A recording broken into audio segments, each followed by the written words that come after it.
Okay, so we've all heard it, right?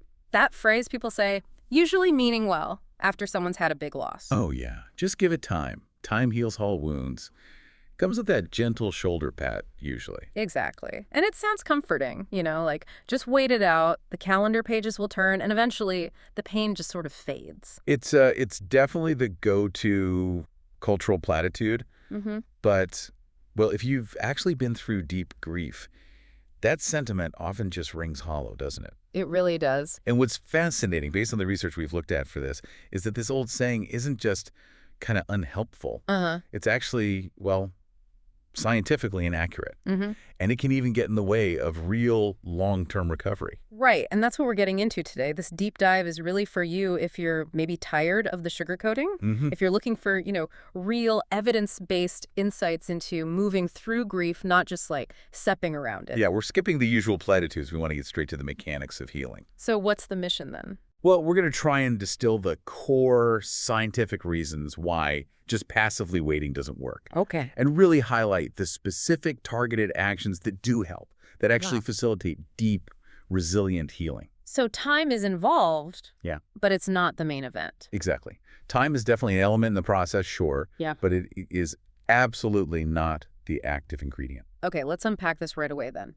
If we're ditching the idea that time is some kind of magic bullet, what is grief, scientifically speaking? Yeah. Because the material we looked at really emphasizes this isn't just, an emotional thing. It's physical. It has measurable effects. That's the crucial distinction, I think. Right. Grief isn't just a passive wound waiting for a scab to form. It's not like that. Okay.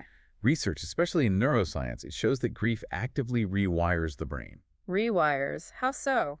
Well, when we experience a really profound loss, the brain's structures, Mm-hmm. specifically the ones tied to memory, emotion, even survival instincts, they are altered. Yeah. They change in response to the permanent absence of that loved one. So the brain is literally changing its map because someone important is missing from your world. Pretty much, yeah. Wow. Okay, that helps explain why grief can feel so completely exhausting and so physical. Absolutely. Yep. And those brain changes, they manifest physically too. We actually see physiological reactions. Things like chronically elevated heart rates, major disruptions in sleep patterns. Oh, yeah, sleep is a big one. Huge. And symptoms that look a lot like clinical depression. There's a neuroscientist, Mary Frances O'Connor, who frames it perfectly. How does she put it? She says grief is the process of adapting to a world without the presence of that loved one. Adapting. Okay, so if it's an adaptation, that implies effort is needed, right? You don't just passively adapt. Precisely. That adaptation requires active, conscious brain changes to cope with the new reality. It's work. And O'Connor stresses this is not achieved by just watching the clock tick by. Passively waiting doesn't get you there. So if you just wait, what happened? You might soften the immediate shock, sure. But without that conscious engagement, you can kind of remain stuck. Stuck trying to use an old mental map in a brand new world where it doesn't fit anymore. And that stuckness you mentioned, that's where the danger comes in, isn't it? This whole idea that time heals can almost give people permission not to do the hard work. Exactly right. Permission to avoid the really painful emotional processing that's required. Yeah. If you just assume the calendar is going to fix it automatically, well, you often skip that vital work of actually confronting the difficult emotions. And that leads to... It leads directly to unresolved grief, which doesn't just, evaporate. It gets stored. Right. And it can bubble up years later. Or it morphs into things like chronic anxiety, depression. The experts we looked at are really unified on this. That's the consensus. Grief has no neat, predictable timeline. It's not linear. And real healing demands so much more than just patience. Okay, to really hammer this home, one of the insights we found used this fantastic analogy. It really reframes the whole thing, makes that difference between passive waiting and active work stick. Ah, yes, I know the one you mean. It's such a powerful image. What was it again? It's like this. Waiting for time to heal is like expecting a broken bone to mend without a cast. Right. Possible, perhaps, but painful and incredibly slow. A broken bone without a cast, that perfectly captures it. It does, doesn't it? And implies that, yeah, the body can try to heal itself on its own. But without that intentional support structure, the result is likely to be disorganized, way more painful, take much longer, and ultimately be less effective. The healing isn't as strong. Okay, so reframing grief as an injury that needs that cast, that active support structure, makes total sense. Healing is work. It demands intentional action. Hmm. So let's talk practicalities then. If time is just the sidekick, who are the heroes here? What are those first targeted actions people can take, the things that actually help rewire the brain for resilience? Well, the first pillar of action, and honestly, it's often the most challenging one, it involves actively acknowledging and expressing emotions. Okay. When the pain is really raw, the natural impulse for many is to suppress it or rationalize it away. But the research strongly suggests we have to start by simply naming the feelings, and crucially, without judging them. Just naming them, like, I feel overwhelmed or I feel angry. Is there a neurological benefit to just putting a label on a really tough emotion like that? Absolutely there is. It's a technique sometimes called affect labeling. When you label feelings, it engages the prefrontal cortex. The thinking part of the brain. Exactly, the logical regulatory part. And when you put a word to that intense feeling, it actually diminishes the intense activity in the amygdala, Which is the the brain's fear and emotional reaction center. So by labeling, you're essentially turning down the volume on the raw panic or overwhelm. Okay, so you're moving it from just this huge, overwhelming feeling to something more like a manageable thought. And the sources we looked at suggest moving beyond just labeling into actually processing through things like journaling or maybe art therapy. Yes, definitely. Journaling is a really structured way to separate the feeling from the story you might be telling yourself about it. How does that help? When you externalize grief onto the page or through art, you create a bit of distance. It allows your brain to start analyzing and processing it rather than just being swept away by the reaction. Hmm. And doing this consistently, expressing it, it actually strengthens those brain areas that regulate stress over time. It helps turn that raw, painful state into more manageable, integrated memories.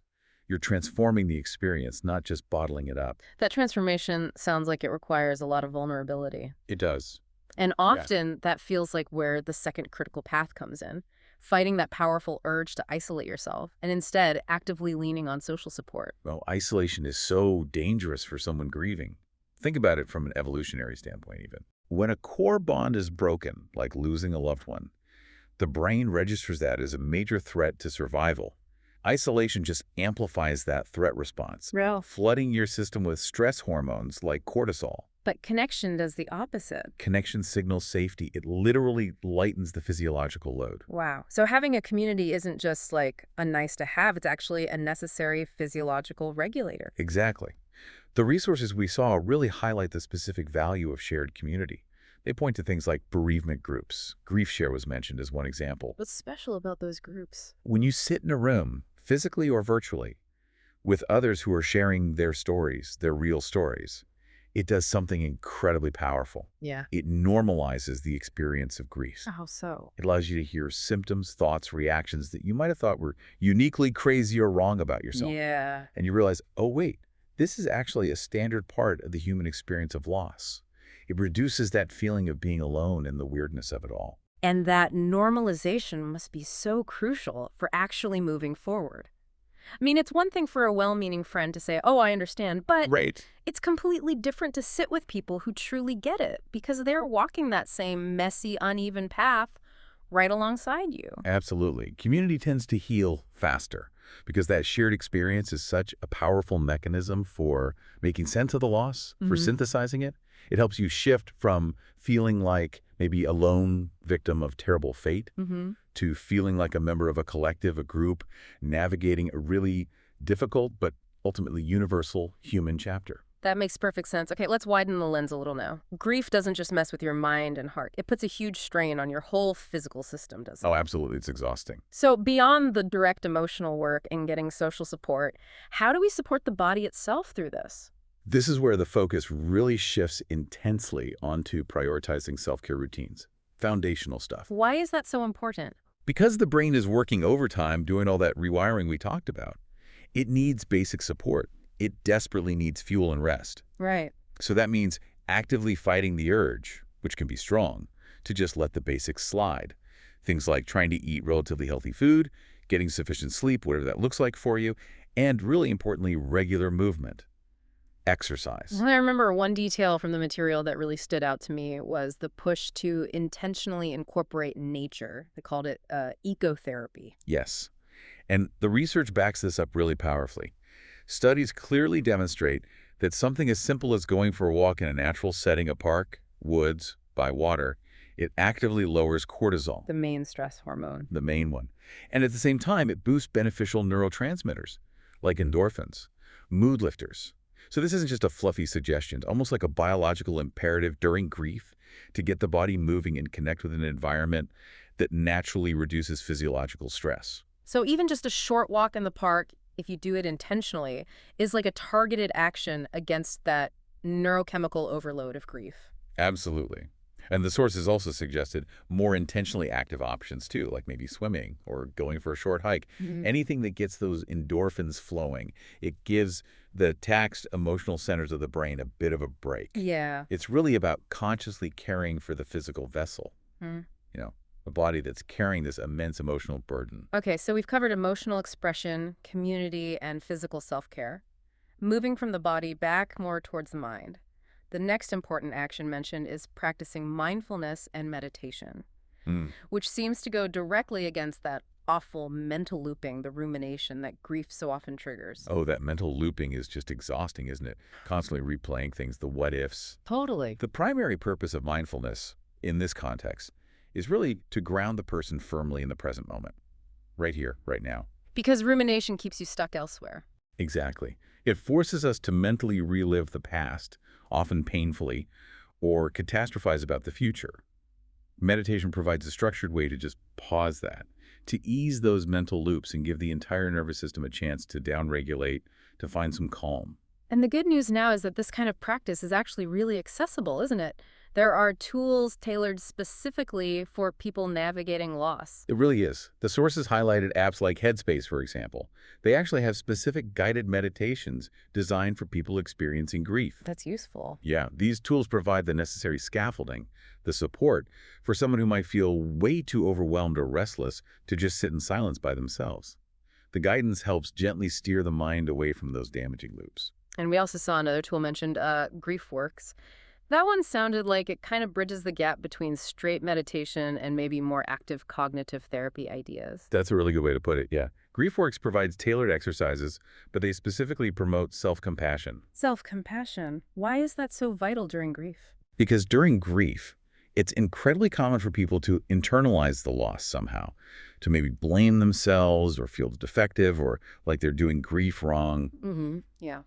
Self-compassion exercises essentially train you to start treating yourself with the same kindness and understanding you would offer a dear friend going through the exact same pain.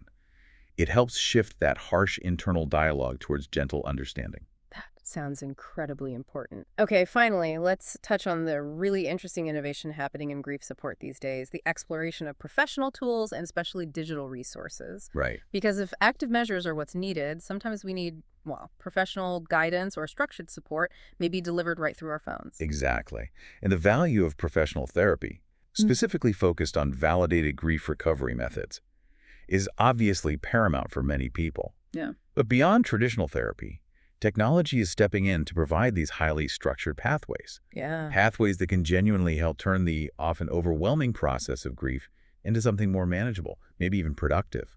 You mentioned a couple of specific app examples earlier that seem to tackle both the practical side of loss and the emotional side. That felt like a key distinction.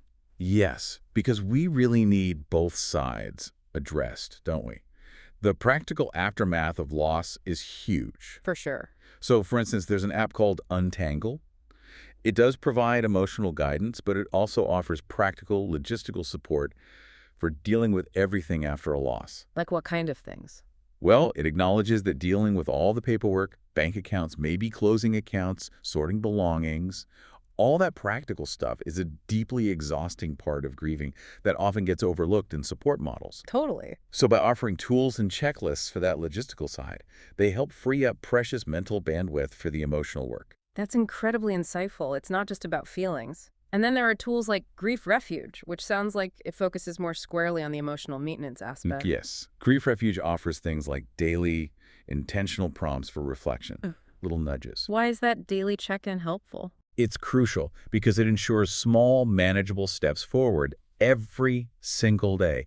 Instead of feeling this immense pressure to somehow heal all at once, which is impossible, Right. you're encouraged to just engage in maybe a 5-minute ritual of acknowledgement or reflection. These kinds of innovations, they really transform the process from looking like this daunting, unclimbable mountain into just a series of small, intentional footholds you can take one day at a time. Wow. Okay, this has been a really, really necessary deep dive, I think. Pushing past those easy cliches about time, let's try and synthesize the key takeaways for everyone listening. Okay. The core message seems crystal clear. Time is not the savior. It's the sidekick, maybe. And action is the real hero. Absolutely. True healing is a verb. Hmm. It's active. It happens when you consciously pair time, which does soften the initial raw blow with intentional steps. When you choose action, whether that's journaling or going for that structured walk in nature, connecting with a support group, maybe using a self-compassion app, you are actively participating in your brain's necessary rewiring for resilience. You're building that cast for the broken bone. And the power of community. We can't overstate that, can we? We saw how vital social support and hearing shared stories are for normalizing the whole experience and just lightening that profound emotional load. And making the process personal matters, too. How so? Whether it's integrating those daily mindfulness moments you find helpful, or establishing a non-negotiable self-care routine like that walk, Right. or even incorporating a personal ritual, Like what? maybe planting something in memory or writing a letter you don't send, whatever it is, making the healing process uniquely yours is essential for honoring the bond that was lost. Okay, so if we loop this all back to that initial closing idea from the research, that really powerful reframe of grief itself, we're left with a final thought that kind of shifts the whole perspective on the suffering involved. Yeah, the idea that grief is fundamentally a testament to the depth of love that was experienced Exactly. and the difficult, demanding, active journey of healing. That's ultimately how you honor that profound bond. The work is the honoring. It becomes a measure of your courage and your love, not some kind of weakness. So for you listening, as you move forward from here, maybe consider this one provocative thought. What personal ritual or what single intentional action could you incorporate starting today? Not next week, not when you feel better, but maybe today or tomorrow. What one small thing can you do to actively honor that bond? Because that choice to act, rather than just passively wait for time to maybe do something, that seems to be where the true lasting transformation really lies.